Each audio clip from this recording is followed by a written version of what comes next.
हाय दोस्तों, good evening. I hope आप लोग स्वस्थ होंगे, मस्त होंगे।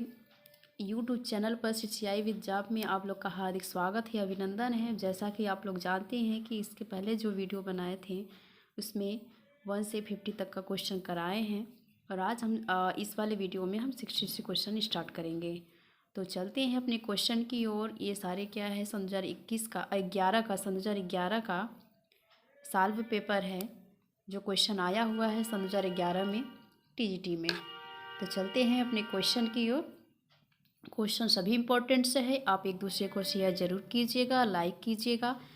तो चलते हैं क्वेश्चन देख लेते हैं, स्टार्ट करते हैं क्वेश्चन को। शारीरिक विकास सिर से पैर की ओर होता है।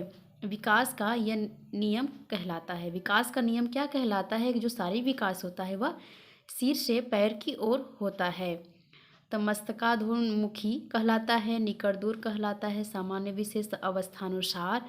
तो जो शारीरिक विकास होता है, जो विकास का नियम कहलाता है वह सिर से पैर की ओर होता है, उसे मस्तकाधोमुखी कहा जाता है या मस्तकाधोमुखी का नियम कहलाता है। नेक्स्ट क्वेश्चन है कि पूर्व किशोरावस्था की उम्र होती है। पूर्व किशोरावस्था की क्या उम्र होती है? 13 से 17 वर्ष होती है। व्याख्या के बारे में जान लेते हैं। व्याख्या क्या कहता है कि किशोरावस्था एडोलेंसेंस नामक अंग्रेजी शब्द का हिंदी रूपांतरण है। अगर पूछा जाए कि एडोलेंसेंस शब्द किस शब्द से लिया गया, तो अंग्रेजी शब्द का हिंदी रूपांतरण है, जिसका अर्थ होता है परिपक्वता की ओर बढ़ना। क्या होता है कि इसका जो अर्थ है एडोलेंसेंस का क्या होता है, इसका अर्थ होता है कि परिपक्वता की ओर बढ़ना। इस समय बच्चे न छोटे बच्चों की श्रेणी में आते और न ही बड़े में। अपने शब्दों में कहें तो ये छोटे से बड़े बनने की प्रक्रिया का समयावधि से गुजरते हैं। यहाँ पे मनोवैज्ञानिक है जर्सील्ड हैं, ये कहते हैं कि किशोरावस्था का अर्थ जो परिभाषित किए हुए हैं, इसमें कहा गया है कि किशोरावस्था वह अवस्था है जिससे मनुष्य बाल्यावस्था से परिपक्वता की ओर बढ़ता है। जर्सील्ड नामक जो वैज्ञानिक है, इन्होंने किशोरावस्था की परिभाषा में इसमें अर्थ में बताए हैं कि परिभाषित करते हुए बताए हैं कि किशोरावस्था जो है यह बाल्यावस्था से परिपक्वता की ओर बढ़ता है।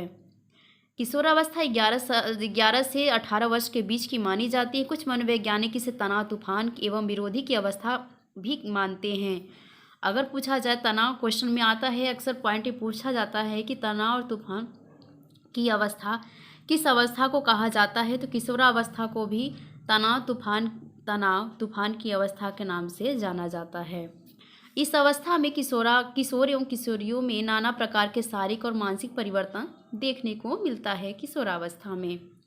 आगे क्वेश्चन की ओर चलते हैं। विकासात्मक कार्य वे कार्य हैं जो किसी प्रणाली के जीवन की निश्चित आयु पर ही प्रकट होते हैं। इन क्रियाओं की सफलतापूर्वक प्राप्ति से प्रसन्नता होती है तथा अगली अवस्था के कार्यों को सीखने में सफलता मिलती है। परिभाषा किसने दी है? तो ये परिभाषा बी हार्लोक के द्वारा दिया गया है। हार्लोक के अनुसार यह बताया गया कि विकासात्मक कार्य वे कार्य हैं जो किसी प्राणी के जीवन में के निश्चित आयु ही प्रकट करते हैं। इन क्रियाओं की सफलतापूर्वक प्राप्ति से प्रसन्नता होती है तथा अगली अवस्था के कार्यों को सीखने में सफलता मिलती है। आगे क्वेश्चन बताया गया है कि जब दमित संवेगों की अभिव्यक्ति सृजनात्मक एवं सांस्कृतिक क्रियाओं द्वारा की जाती है तो उसे क्या कहते हैं? शारीरिक रेचन कहते हैं या स्वतंत्र अभिव्यक्ति कहते हैं या संवेगात्मक रेचन कहते हैं। तो इसका आंसर क्या होगा? इसका आंसर भी होगा मानसिक रेचन कहते हैं। तो मानसिक रेचन के बारे में देख लेते हैं कि मानसिक रेचन होता क्या है। जब दमित संवेगों की अभिव्यक्ति सृजनात्मक एवं सांस्कृतिक क्रियाओं द्वारा की जाती है तो उसे मानसिक रेचन कहते हैं। मानसिक रेचन किसे कहते हैं? जब संवेगों की अभिव्यक्ति सृजनात्मक दमित संवेगों की अभिव्यक्ति सृजनात्मक एवं सांस्कृतिक क्रियाओं द्वारा की जाती है तो इसे मानसिक रेचन कहते हैं। जीवन में संवेग की महत्वपूर्ण भूमिका होती है। जब व्यक्ति एवं सामाजिक विकास में संवेगों का योगदान होता है। लगातार संवेगात्मक असंतुलन अस्थिरता व्यक्ति की वृद्धि एवं विकास को प्रभावित करती है। ये तो सही बात कहा गया है कि जब व्यक्ति लगातार संवेगों में से पीड़ित रहता है तो उसका क्या होता है, मानसिक संतुलन या उसकी वृद्धि विकास पर भी प्रभाव पड़ता है तथा अनेक प्रकार की शारीरिक, मानसिक, सामाजिक समस्याएं भी उत्पन्न होने लगती हैं। दूसरी ओर संवेगात्मक रूप से स्थिर व्यक्ति खुशहाल, स्वस्थ एवं शांतिपूर्ण जीवन व्यतीत करता है। अतः संवेग व्यक्ति के व्यक्तित्व के सभी पक्षों को प्रभावित करता है। अंग्रेजी का इमोशन शब्द लैटिन भाषा के शब्द इमोवेयर से लिया गया है। अगर पूछा जाए कि इमोशन शब्द किस भाषा से लिया गया, तो लैटिन भाषा से लिया गया। लैटिन भाषा अंग्रेजी भाषा क्या है, इमोशन है, और इसके जो लैटिन भाषा है ये इमोवेयर है से लिया गया है। इसका अर्थ हो टू एक्साइटेड, अर्थात उत्तेजित होना। क्या होता है, उत्तेजित होना। जटिल संवेग एवं जटिल भाव की अवस्था होती है जिसमें कुछ खास शारीरिक व ग्रंथियां क्रियाएं होती हैं। बोरानबर्न तथा कैटोविल के अनुसार कहा गया कि संवेग से तात्पर्य एक ऐसी आत्मनिष्ठ भाव की अवस्था से होती है जिसमें शारीरिक उत्तेजना पैदा होती है और कुछ खास व्यवहार होते हैं। क्वेश्चन है कि मेगलोब्लास्टिक एनीमिया निम्न की कमी से होता है, तो किसके कमी से, लोहा या फोलिक अम्ल, प्रोटीन या साइकोकोबालमिन। इसका आंसर सी डी दोनों का बताया है, लेकिन इसका आंसर जो होगा डी होगा, साइनोकोबालमिन के द्वारा होता है। तो मेगलोब्लास्टिक एनीमिया रोग साइनोकोबालमिन विटामिन B12 से होता है था। फोलिक एसिड की बात कही गई तो विटामिन B2 की कमी से होता है। विटामिन B12 और फोलिक एसिड DNA के निर्माण और कोशिका विभाजन हेतु आवश्यक होते हैं। इनकी उपलब्धता के कारण अपरिपक्व लाल रक्त कणिका का विभाजन नहीं हो पाता है। लाल रक्त कणिका का आकार सामान्य से बड़ा हो जाता है। लाल रक्त कणिका का सामान्य से बड़ा होना क्या कहलाता है, मेगलोब्लास्टिक एनीमिया कहलाता है। RBC का क्या है, सामान्य से बड़ा हो जाना, रक्त कणिका का बड़ा हो जाना मेगलोब्लास्टिक एनीमिया के अंतर्गत आता है। क्वेश्चन है कि उच्च रक्तदाब से पीड़ित रोगी को क्या देना चाहिए। अधिक प्रोटीन युक्त आहार, कम रेशा का आहार, कम सोडियम का आहार, कम असंतुलित वसी अम्ल आहार। इसका आंसर सी होगा, कम सोडियम आहार। तो सोडियम है आपका जो नमक होता है, तो इसमें कहा गया है कि उच्च रक्तदाब में पीड़ित रोगी को कम सोडियम आहार देना चाहिए। क्या होता है, नमक की मात्रा कम देनी चाहिए उच्च रक्तदाब वाले व्यक्ति को, पीड़ित व्यक्ति को। तो इसका आंसर सी होगा, उच्च रक्तचाप वाले रोगी को कम सोडियम युक्त आहार लेने की सलाह दी जाती है, इसलिए कि सोडियम युक्त आहार रक्तचाप बढ़ा देता है। ऐसे में यदि उच्च रक्तचाप वाला व्यक्ति यदि अधिक सोडियम युक्त आहार का सेवन करेगा तो हृदयघात एवं हृदय से जुड़ी अन्य समस्याओं का सामना करना पड़ सकता है। आगे क्वेश्चन है कि घर से प्रबंध कहलाता है। घर में प्रबंध करना क्या कहलाता है, केवल कार्य करना।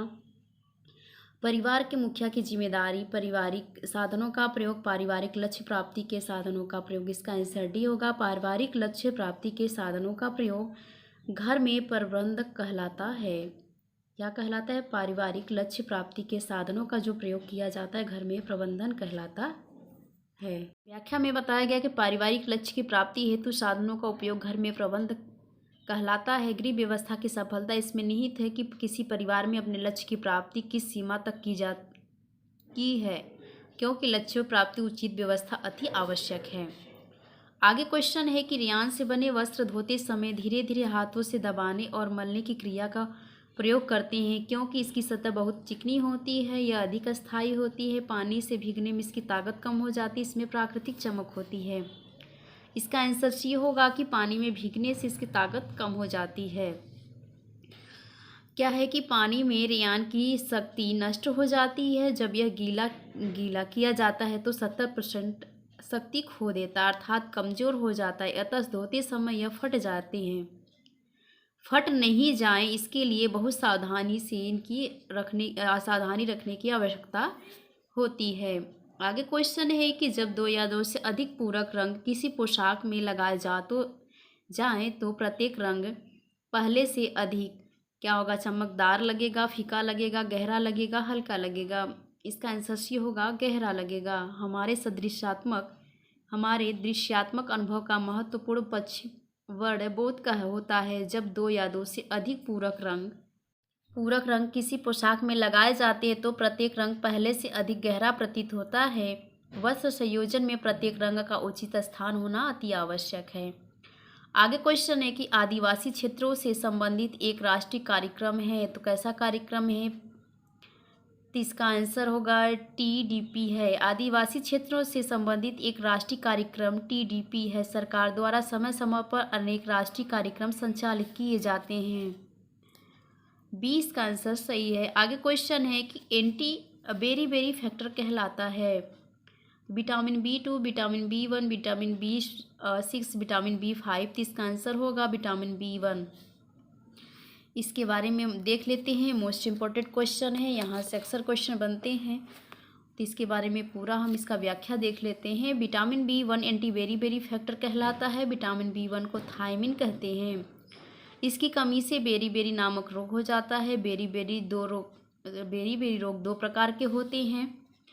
क्या है? सैसों में बेरी होता है और आपका वयस्क में बेरी होता है। तो जो आपके सैसो अवस्था में जो बेरी होता है, गर्भावस्था या स्तनपान अवस्था में जब स्त्री के आहार में B1 की कमी रहती तो बच्चे में ये लक्षण दिखाई देते हैं। तो कैसे लक्षण दिखाई देते हैं? कब्ज होना, वमन अतिसार होना, शरीर में एडिमा होना, हृदय आकार का बढ़ना, सांस लेने में कठिनाई होना, बच्चा नीला पड़ जाना और इसकी मौत भी हो जाती है। वयस्क बेरी में यह दो प्रकार के होते हैं। क्या है? सूखा बेरी होगा और आपका एक गीला बेरी। सूखी बेरी और गीली बेरी। तो सूखी बेरी के बारे में देख लेते हैं। इनमें जो निम्न लक्षण दिखाई देते हैं: शरीर में पानी का कम होना, मांसपेशी का कमजोर होना, त्वचा में संवेदनशीलता कम होने के कारण आघात की संभावना बढ़ जाती है। गीली बेरी में इसमें क्या होता है कि निम्न लक्षण दिखाई देते हैं: शरीर में एडिमा का होना, सांस लेने में कष्ट होना, हृदय की धड़कन का बढ़ जाना या बंद हो जाना या मृत्यु हो जाना। यह क्या है? सभी vitamin B1 anti berry factor के बारे में बताया गया है। आगे क्वेश्चन देख लेते हैं। प्रारंभ के 2 दिन माँ के स्तन से निकलने वाला पीला गाढ़ा दूध क्या कहलाता है? प्रोलैक्टिन है, थायरॉक्सिन है, कार्टिजोन है या कोलेस्ट्रम है? तो इसका आंसर डी होगा, कोलेस्ट्रम कहलाता है। प्रारंभ के 2 दिन माँ के स्तन से निकलने वाले गाढ़े पीले दूध को कोलेस्ट्रम कहते हैं। कोलेस्ट्रम प्रोटीन युक्त तरल पदार्थ होता है। इसको पीने से शिशु की पाचन क्रिया बढ़ जाती है। इसे ग्रहण करने से शिशु को कोई रोग नहीं होता है, वो सुरक्षित होता है, रोगों से सुरक्षित रहता है। आगे है कि शिशु को जन्म देने के पश्चात माँ के स्तनों में 3 दिन तक साफ पीले रंग का द्रव निकलता है, जिसे नव दुग्ध या कोलेस्ट्रम कहते हैं। यह बालक को रोग प्रतिरोधक शक्ति प्रदान करता है। जो माँ का पीला गाढ़ा दूध होता है उसको बच्चे को पीने से क्या होता है? उनकी रोधक प्रतिरोधक क्षमता बढ़ जाती है और बाहरी जो रोग होते हैं शरीर में प्रवेश करने से पहले क्या होते हैं कि जो हमारी शरीर का एंटीबॉडीज होता है वो मजबूत होने से प्रवेश नहीं कर पाता है कोई रोग। आगे क्वेश्चन है कि किस अवस्था में विटामिन ए की आवश्यकता न्यूनतम होती है? पूर्व बाल्यावस्था में, किशोरावस्था में, वृद्धावस्था में? इसका आंसर है ए, पूर्व बाल्यावस्था में। बाल्यावस्था के बारे में देख लेते हैं कि विटामिन ए की आवश्यकता न्यूनतम होती है पूर्व बाल्यावस्था में। विटामिन ए की शरीर की वृद्धि में सहायक होता है, आँखों की दृष्टि में के संश्लेषण में भाग लेती है। विटामिन ए की सह एंजाइम के रूप में भी कार्य करता है। आगे क्वेश्चन देखते हैं। ICMR के अनुसार विटामिन डी की दैनिक मात्रा एक गर्भवती महिलाओं के लिए होनी चाहिए 10 माइक्रोन या 400 IU क्या है इंटरनेशनल यूनिट, 5 माइक्रोन या 200 इंटरनेशनल यूनिट, 2 माइक्रोग्राम या 80 इंटरनेशनल यूनिट, 4 माइक्रोग्राम या 160 IU इंटरनेशनल यूनिट। इसका आंसर होगा 10 माइक्रोग्राम या 400 इंटरनेशनल यूनिट ए। इसके बारे में देख लेते हैं